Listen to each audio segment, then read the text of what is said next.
Hi guys, James at RampantLionReviews again for you today with another beer review. For this one we are going to take a little step back from the Swedish series of beers that I was doing for you across December, and we're actually going to do something a little bit different for the next two videos. This is my Christmas Eve beer review that we're doing for this one. So we are going to head to Iceland and we're going to do my third visit to this brewery. So we're going to head to Selfoss and revisit Ölvisholt Brugghús, and tonight we're having a taste of their Jólabjór. So this one should be very interesting. It's a smoked bock and it's got spices added to it, it's got oranges added to the brew, so it should be a very nice one for us to try. And the other beers I've done from Ölvisholt before have been really quite nice, so I'm very much looking forward to this one. And as you'll know if you've watched my channel before, I really love bock beers, so very much looking forward to trying another one from this brewery. So as is usual with my beer reviews then, I'll tell you a little bit about the brewery. If you do want to get straight to the tasting, just fast forward. All the usual websites are in the video description below. That's the brewery website, the link to my other reviews that I've done from Ölvisholt before, and there will be more added in the near future hopefully. And do check out the social media things down there as well, the Facebook, the Twitter and the Untappd for the channel. Feel free to get in touch with me through whatever means you like, and to my Icelandic viewers, I do apologise if any of the pronunciations aren't quite right, but please do let me know some Icelandic beers you'd like me to have a look at. But I have reviewed quite a few Icelandic beers for you already, so do go and search for that in the channel. But anyway, to tell you about Ölvisholt Brugghús. So, this brewery is based in Selfoss, like I told you, and it's actually based on Jon's family dairy farm, and it was founded back in 2007. But this brewery's got a few interesting things that went on with it. So the day before the original inauguration, an earthquake which registered 6.1 on the Richter scale shocked southern Iceland, and the full combi tanks were swayed side to side, but the equipment within the brewery withstood the tremor. But visitors at the opening said that the brewers must have been in contact with the Nordic gods, since their first beer, Skafti, actually means earthquake, so it was quite a really quite unusual coincidence that this happened. But next came lava, and with this came the eruption of Eyjafjallajökull, and this was the volcano that erupted and halted air traffic all across northern Europe. So it was quite an interesting thing that was going on with this brewery. Maybe they, as they say, maybe they're in touch with the Nordic gods. But praise was really coming in for the lava beer, and you saw that I reviewed that for you just a short while ago. I think that was number 495, that review. But this one was named as one of the 25 best new beers of 7,000 incidentally that were introduced in 2012 by Draft magazine. But the brewing capacity of Ölvisholt Brugghús is about 300 tonnes, or about 1 million bottles per year, and that's quite small. But even so, their beers can be found outside of Iceland in places like Denmark, Sweden, Canada and also America. So they're a brewery who are doing some really interesting stuff, and they're proving to be really quite popular. So go and check out their beers if you can. The one that you're most likely to find, I think, is the lava beer, and as you saw from my review before, that one is absolutely beautiful, so you will enjoy that if you like imperial stouts. It was really nicely done, so do go and find it if you can. So yeah, that's a brief little bit about the brewery. Just to list the other beers you can get from Ölvisholt, there's the Freya, which is a wheat beer, Lava, which is a smoked imperial stout, Skafti, which is a kind of California common, there's the Mori, which is the amber ale, the Jólabjór, which is this guy here, which is a smoked bock, and there's also the Road Ale as well, which is an IPA. So there's quite a few different beers from Ölvisholt, so do go and check out the brewery website and you can read more about them and about the brewery as well. So let's actually get on to the tasting of this beer now. This one is a 5.6% smoked beer. It's hopped with Hallerstauer Hersbrucker from Germany and also British Magnum hops, and it's got a malt base of primarily Munich malts, but they've also added a few other things to the brewery. That includes cinnamon, clover, ginger and orange peel as well. So quite a few interesting little things they've added into this beer here. There you can see the artwork. It's got a really kind of odd troll or something like that on it. I'm not sure exactly what that's a reference to. It has some things in Icelandic on the side here, but I think that might actually be Swedish by the look of it. I'm not too sure, but it just tells you a little bit about what they're adding. It says it's got a fruity taste and a long aftertaste. But yeah, it just tells you it's beer brewed for Icelandic Christmas celebrations. So you can see a little bit of the Swedish on the side there. I'm not sure if this is an import only beer, but it's best before the 25th of September 2016. Plain bottle cap on this one. But apparently some of them do have the Ölvisholt bottle cap, which is like this guy here. I'm not sure how well you can see that because of the light, but a very nice looking beer, this one, very nicely presented. So without further ado then, we'll get this guy out and into the glass. The last Ölvisholt beers I've reviewed for you were really good, so I'm sure this one will follow in the same light. You can smell some of the fruit off that as you open it up, but you can see a nice smoky opening there coming out of this beer. The first bock beer, actually, the other bock beer I reviewed from Iceland was the Iceland Doppelbock, and I think this is only the second one I've reviewed since then. But when Ölvisholt are a very, very good brewery, so do check them out if you get the chance. The standard of beer in Iceland is really, really good. For such a small country, they do have some pretty awesome breweries. Ölvisholt, Borg, Iceland, Geiringer as well are all really good. But yeah, as you can see, this beer has poured a really kind of interesting sort of reddish, coppery colour. There was a kind of quarter finger of a frothy, creamy coloured head there, but that's faded away to be a very thin, foamy layer. And you can see there's a few big bubbles sticking towards the side of the glass, quite a few little ones just going up towards the bottom of the head there though. There is a level of transparency, but the colour of this beer is quite opaque, but that might just be the glass. I think, yeah, if I wipe the other side of it, yeah, it is kind of opaque, this beer, but there is a level of transparency. I'm not sure how well you can see that behind the camera there, but when I put my fingers behind it like this, you can see it. But a very attractive looking beer, and a nice reddish coppery colour actually. Very, very attractive looking beer. So without further ado then, we'll get a look at the aroma for this one. This one should be really interesting with all the things that are added to the brew.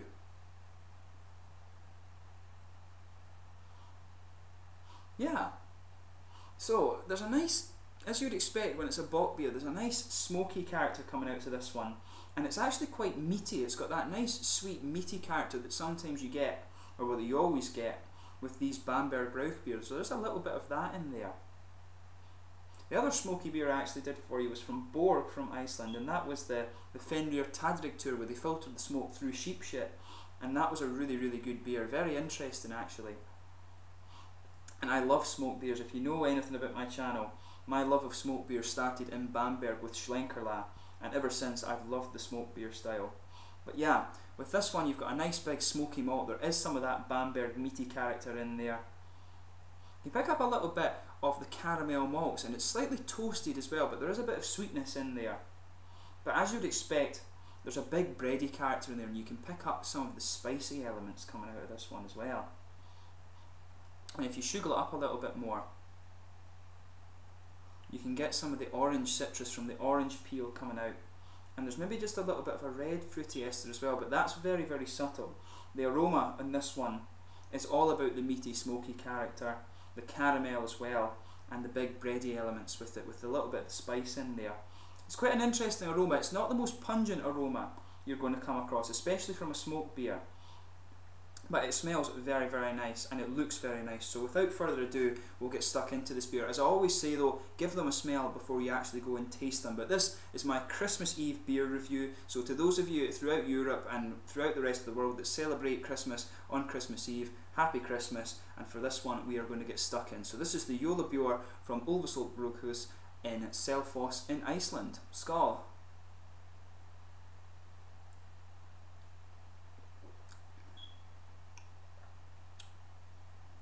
That's quite interesting, that. Very different from the other bocks I've come across.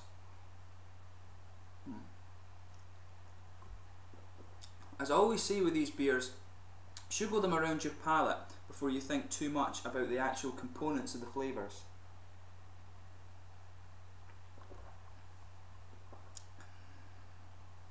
Yeah, there's a really interesting spice character to this one, as you would expect, with these additions of ginger and cinnamon and cloves and things that they've added to this beer. I'm not getting so much of the orange peel yet, but maybe that'll come out a little bit later on as the beer warms up a wee bit. But yeah, the first thing you'll notice, the smoky character is there, and it's quite a dark smoke, this one. The meaty character that you pick up a little bit in the aroma, it comes across quite different in the taste than it does in the aroma. It's not really a meaty flavour that you're getting from this one.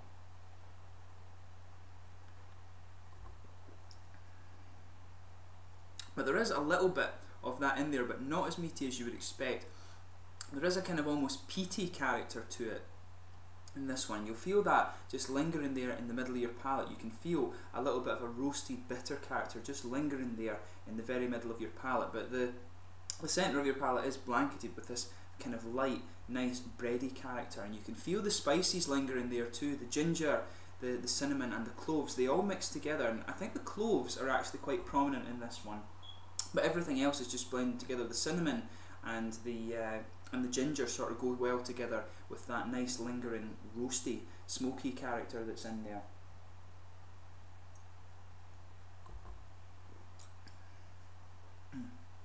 I want to say there's a little bit of a kind of woody and nutty flavour moving in with that, in that malt base as well. There's a lot going on in this beer. If you go right down the centre of your tongue, you can get a nice caramel sweetness in this beer.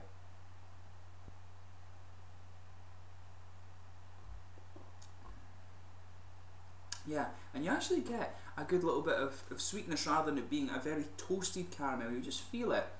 It comes across as quite toasted, and it just becomes that little bit sweeter. It just goes right down a line in the middle of your palate, so just pay attention to that.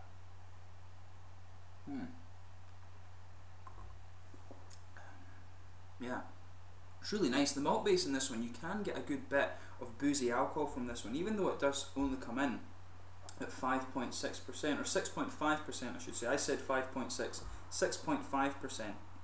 So it is kind of standard for a bock beer, I guess. But you can get a little bit of boozy character from this one. As you move out to the hoppy sections of the palate, you can pick up a good bit of the German noble hop character. In the back corners of the palate, there's a nice, slightly bitter, earthy character coming out, and as you move further forward, it does continue to be a little bit dry. But what's interesting about this beer is that you can pick up a little bit of the floral character. It's just a little bit of a floral, spicy character, and it's really quite interesting. I can't remember a bock where you can pick up such a pronounced floral aromatic character. So a little bit of an interesting twist on it there, but that's the German noble hops coming out. It's got British Magnum in it as well, and that's probably where some of the earthiness is coming from. British hops always tend to be very earthy in my experience.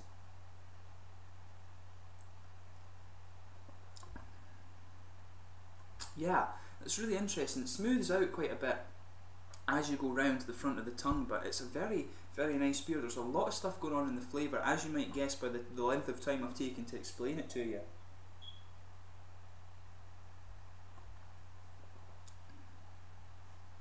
Just behind the very front curve of your tongue as well, you'll feel this little oily bubble forming, and that's where some of these citrusy characters are coming out. You can pick up a bit of the orangey sharpness from the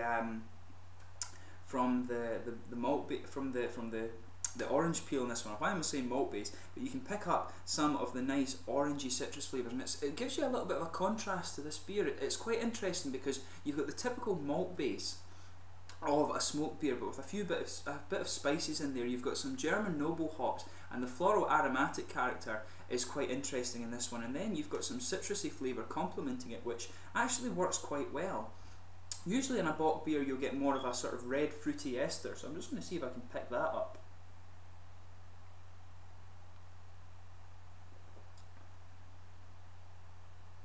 Maybe a little bit, yeah, maybe a little bit of a red fruity ester in there, if anything. It's a very light, kind of candied fruit aroma in there, but more, it always reminds me of these German Haribo sweets, the Red Hearts. Just a very light, candied flavour like that.